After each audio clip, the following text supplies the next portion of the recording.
हर हर महादेव। राम राम सभी को। आज हम आपको सालासर धाम की कथा सुनाएंगे कि किस प्रकार सालासर बालाजी महाराज की स्थापना हुई थी। यह बात 1754 की है। सीकर के रुल्यानी गांव के निवासी लच्छीराम जी पाटवदिया के सबसे छोटे पुत्र मोहनदास जी बचपन से ही संत प्रवृत्ति के थे। सत्संग और पूजा अर्चना में शुरू से ही उनका मन रमता था। उनके जन्म के समय ही ज्योतिषियों ने भविष्यवाणी की थी कि आगे चलकर यह बालक तेजस्वी संत बनेगा और दुनिया में इसका नाम होगा। मोहनदास की एक बहन थी जिसका नाम था कहानी। कहानी का विवाह सालासर ग्राम में हुआ था।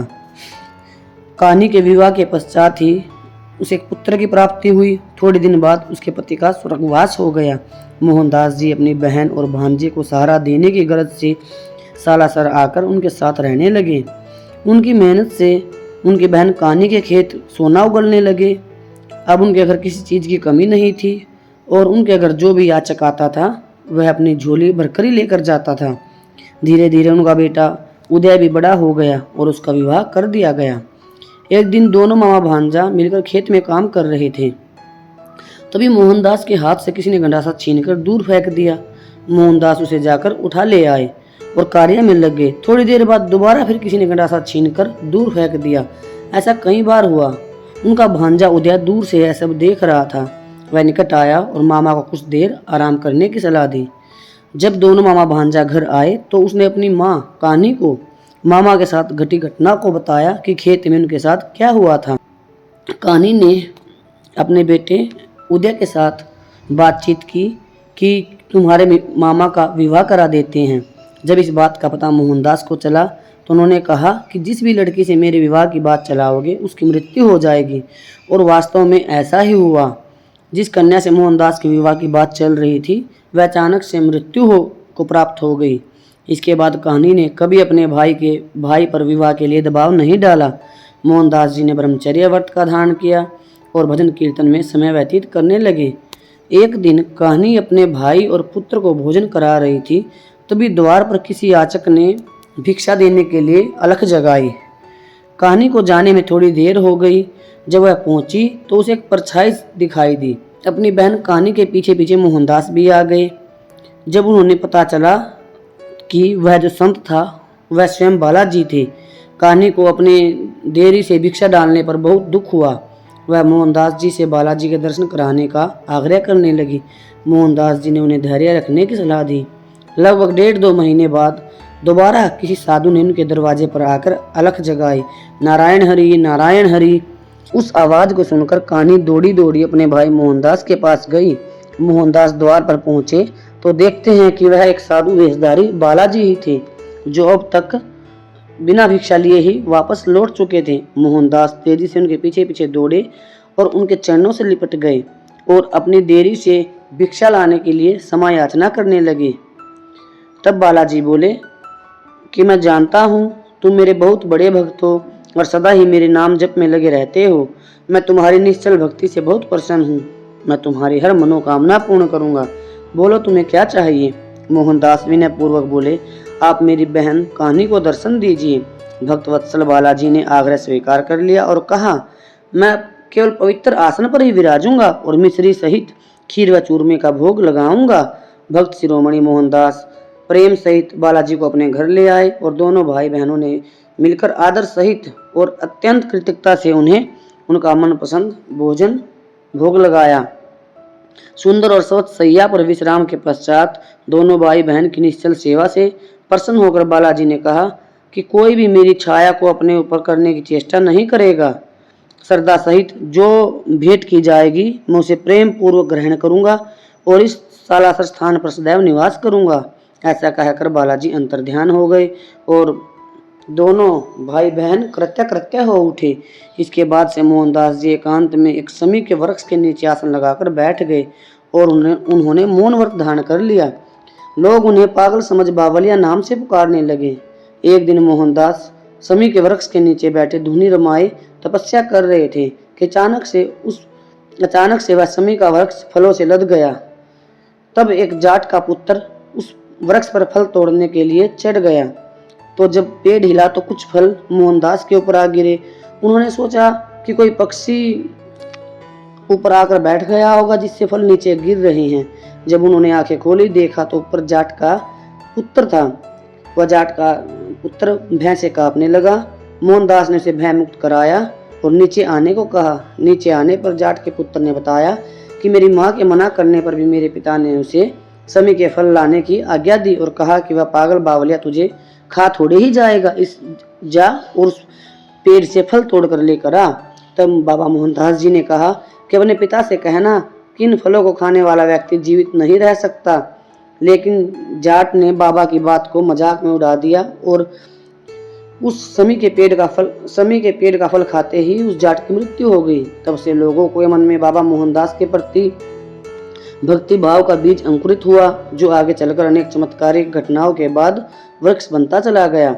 एक बार भांजे उदय ने देखा कि बाबा के शरीर पर पंजों के बड़े बड़े निशान हैं। उसने पूछा तो बाबा ने टाल दिया।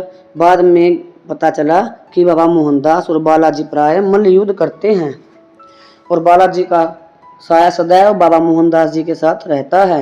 इस तरह की घटनाओं से बाबा मोहनदास की कीर्ति दूर दूर के गांवों में फैलती चली गई और लोग उनके दर्शन को आने लगे।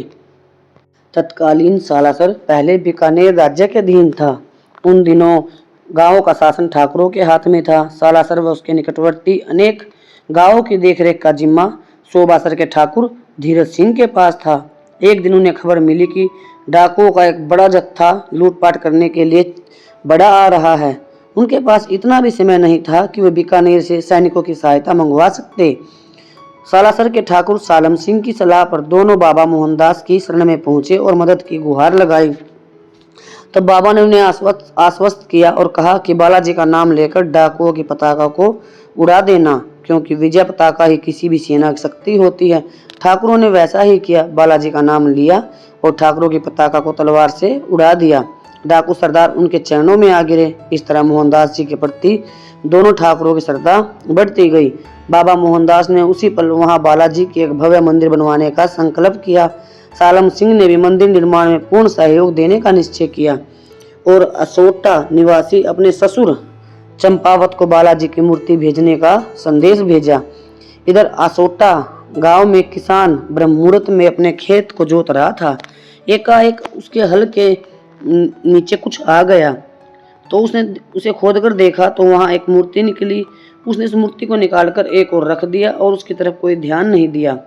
तभी थोड़ी देर बाद उसके पेट में बहुत दर्द होने लगा। वहां पर उसकी पत्नी दौड़ी दौड़ी आई। किसान ने दर्द से कराहते हुए बताया कि यहाँ से एक प्रतिमा निकली है और उसे मैंने वहां रख दिया है। पत्नी समझदार थी। वह प्रतिमा के निकट पहुंची और आदर पूर्वक अपनी आंचल से उसकी मिट्टी साफ की तो वहां राम लक्ष्मण को कंधे पर लिए वीर हनुमान जी की दिव्य झांकी के दर्शन हुए। उन्हें काले पत्थर की उस प्रतिमा को उसने एक पेड़ के निकट स्थापित किया और यथाशक्ति प्रसाद चढ़ाकर अपराध क्षमा की प्रार्थना की। तभी मानो चमत्कार हुआ और उस किसान के पेट का दर्द ठीक हो गया। इस चमत्कार की खबर आग की तरह सारे गांव में फैल गई। असोटा के ठाकुर चंपावत भी दर्शन को आए और उस मूर्ति को अपनी हवेली में ले गए।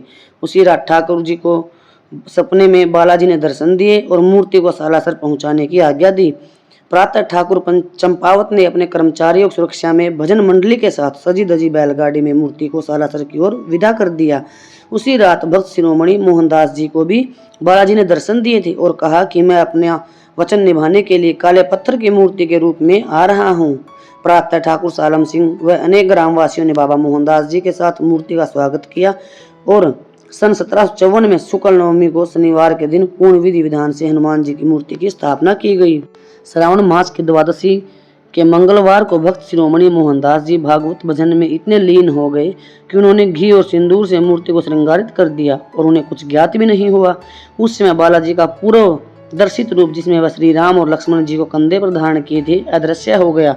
उनके स्थान पर दाढ़ी, मूछ, मस्तक पर तिलक, विकट मोहे, सुंदर आंखें, पर्वत पर गदा धारण किए अद्भुत रूप के दर्शन होने लगे। इसके बाद धीरे धीरे मंदिर का विकास कार्य प्रगति पर बढ़ता गया। वर्तमान में मंदिर के द्वार व दीवारें चांदी निर्मित हैं। गर्भगृह के मुख्य द्वार पर श्री राम जी के दरबार की मूर्ति के नीचे 5 मूर्तियां हैं। मध्य में भक्त मोहनदास जी बैठे हैं।